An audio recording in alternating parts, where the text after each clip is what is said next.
You have control of this. This belongs to you. This is yours. You're the captain, you're the master, you're the foreman, you're the general, you're the head. Don't give control of this to nobody, especially the devil. Do not let Satan come in here and function and operate, because he has one mission: to keep you off course, to make you not think it's possible, to make you think that God don't hear you. His job is only to destroy you, to make sure that you don't become what God intended for you to become. That's the mission of the devil. Now, if you don't believe in the devil, this conversation ain't for you. If you don't believe in God, this conversation ain't for you. I'm not talking to you. I'm talking to people who are spiritually based. If you get control of this, that's why I'm telling you these two books. And look, the best book you can read is the Bible.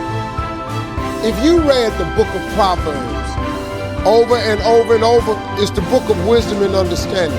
It would really help your life if you just read it. I'm gonna be honest with you, that's the only book in the Bible I've read cover to cover. I've only read the book of Proverbs. I've read some scriptures every now and then. I only know 5 or 6 scriptures by heart. I'm just gonna be real with you. But I've memorized them 5 or 6 scriptures, and them 5 or 6 got me here today. I know a lot of people that know the Bible inside out, ain't got nothing to show for it. You know why? Because they memorized it, but they didn't apply it. I have applied 6 scriptures to change my life. But these books that I told you about, The Power of Positive Thinking by Norman Vincent Peale, and The Magic of Thinking Big by David Schwartz, you know what it does? It just teaches you how this works. Once you get this, y'all, you can change everything. Do you understand? Negativity, let me just give you this and I'm gonna walk away. Negativity, you can protect yourself from negativity. And that's what stops most people, negative thoughts. You can coat your mind from negativity. It's a real simple exercise to do. I do it every morning before I walk out the door. So I walk out as a positive person. You know, I get tired sometimes. That's different from being negative, because I get mentally drained from my job at times. But to coat your mind from negativity, the way you can put a coating around your mind is with one simple thing: gratitude. Gratitude erases negativity. I'm gonna show you how this works. If you wake up in the morning and you start having negative thoughts, man, this ain't my day. I woke up on the wrong side of the bed. I'm tripping, I just don't feel myself. Every time you feel, in the middle of the day, if you feel yourself doing that, stop, just stop for a second. And start going over in your mind everything you have to be grateful for. Not everything you want, everything you already have. Because what you have is substantial. You just haven't gone over the list and taken inventory in a long time. But the fact that you can walk, that's a blessing. The fact that you woke up, that's another blessing. The fact that you can see, think, reason, that's another blessing. The fact that you can go somewhere and get yourself something to eat, that's another blessing. The fact that you can go and turn the key and call someplace home, that's another blessing. The ability to dream is a blessing. The fact that you have an opportunity to get it right is another blessing. The fact that you're beautiful, that's another blessing. The fact that you have any measure of health, that's another blessing. And I'm just talking to you, I don't even know you. I could give you 50 things you ought to be grateful for right now. I don't even know you. Start coating your mind with gratitude. It'll change everything for you. I don't have a relationship with God because I'm afraid of burning in hell. I have a relationship with God because He helps me in my day-to-day living. I have a relationship with God because if there is an eternal place to go live, I want to go see it. I figure, as long as I ain't trying to step on nobody to get to where I'm going. Look, you all gonna make mistakes. Everybody's a sinner in here. Everybody in here broken. Everybody need help. I need help. I'm broken. You need God fixing you some kind of way. I don't care who you are. I don't care how much money you got.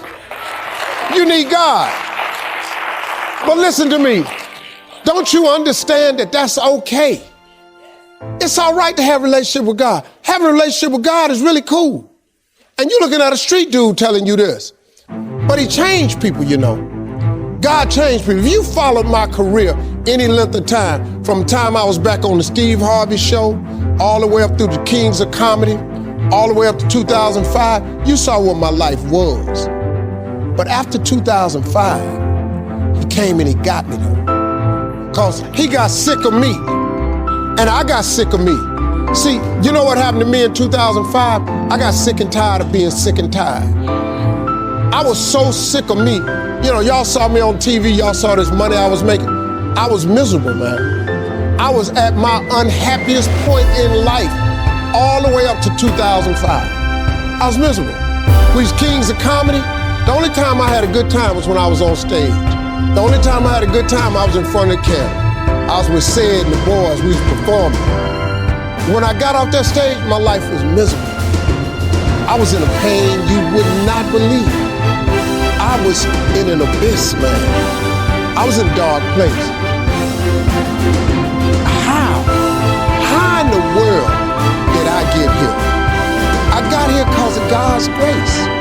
My plight had overtaken me, and I was about done.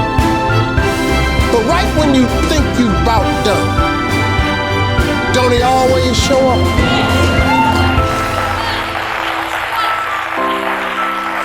Can you name me one single thing God ain't brought you through? Can you name it? If he ain't brought you through it, he's currently pulling you through it right now. And you know how I know that's real? Because you're sitting in here.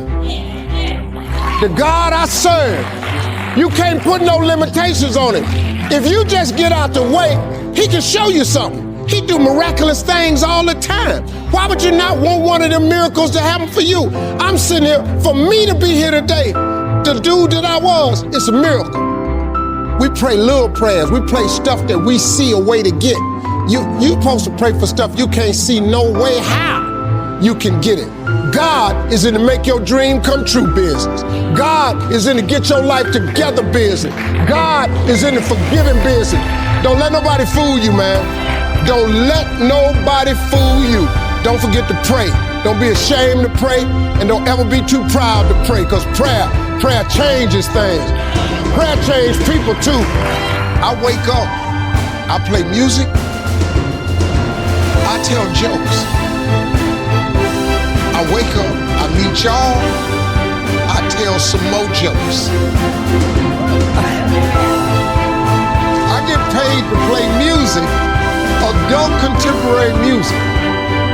I play R&B. I tell jokes. And they give me a check. Hey man, can I tell you something? That's the most amazing gift. If you could change the way you wake up in the morning, stop saying, I got to go to work. I got to work out. I gotta get this weight off of me.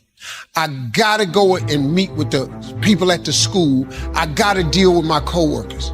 Change one word in that sentence and everything about your life changes. I get to wake up in the morning. I get to go to work. I get to go and meet with these people today. When you say I got to, you take all of your opportunities and all of your blessings and you wrap them up in stress by saying, I got to.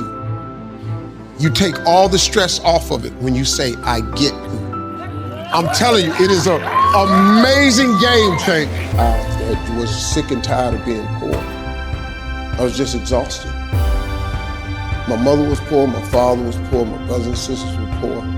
All my friends were poor, all my relatives were poor. I lived in a poor neighborhood, we lived in a poor house. I was just like, wow, man, I watch TV. And I would see, like at Christmas time, my father would put us in the car and take us out to the suburbs to see the Christmas lights. And I would see these big houses, man, with lights all on them, and they had horseshoe driveways where you just pull in and go all the way around. That was amazing to me. You know, we would pull up in the driveway, got to back out. You know, I've been doing that. And I kept saying, I told my father, I said, Dad, I said, why don't we get one of these houses? He said, boy, I ain't got no money for this kind of house. He said, if you work hard, keep going to church like your mama say, you can make some money, you can buy you one of these houses. That was it. My motivation was to buy a big house so I could put up Christmas lights and drive in the driveway. And I'm gonna tell you something. Every home I have, every house I've ever owned or built, you got to pull in one way and drive all the way around to come out there. I have never built, lived, or owned a home that did not have that driveway with gates on both sides. Never. That was the biggest motivating. So my advice is, you have to find a dream that's so big that it overwhelms all of your fears and causes you to never give up. Now you're gonna think about quitting no matter what you do. I mean, I've thought about it many times, but I always just kept thinking about that house. And I've always dreamed of buying my mother and father a real house.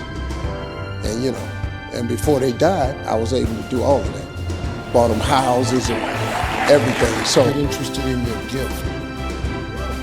It doesn't matter what somebody else does. To find your way in life is not an external search, it's an internal search. Because God equipped you the moment He gave birth to you. God equipped you at birth with what you needed.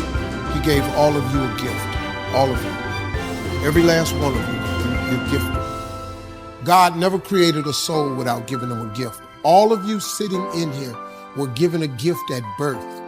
He put it inside you. You ain't got to look under the ocean. It ain't on a mountain. It ain't under no rocks. He put it in you at birth. He gave you a gift. It is the thing that you do the absolute best with the least amount of effort. That's your God-given gift. That's the thing you should pursue. The scripture says your gift will make room for you and put you in the presence of important men. That's what your gift will do for you. Everything else you're doing has nothing to do with what God created you for. And if you're unhappy with your life, if you haven't figured your life out, if you're thinking there's more to your life than it is, it's because the only reason you have that question is because you're not living in your gift. Once you discover your gift, there lies your greatest chance for success. That's what God gave you, equipped you with. You just got to quit looking at gifts as running, jumping, singing, and dancing. Babysitting is a gift. If you're a smart student, smart is a gift. If people come to your house and in your kitchen to get their hair done instead of going to a salon, you do hair. That's your gift. If they can't have a bake sale without your pies and cakes, if you bake pies and cakes better than everybody, then that's your gift. You bake pies and cakes. That's your gift. You don't have to think about it. That's what you do. Quit trying to do what somebody else is doing, because that ain't your life.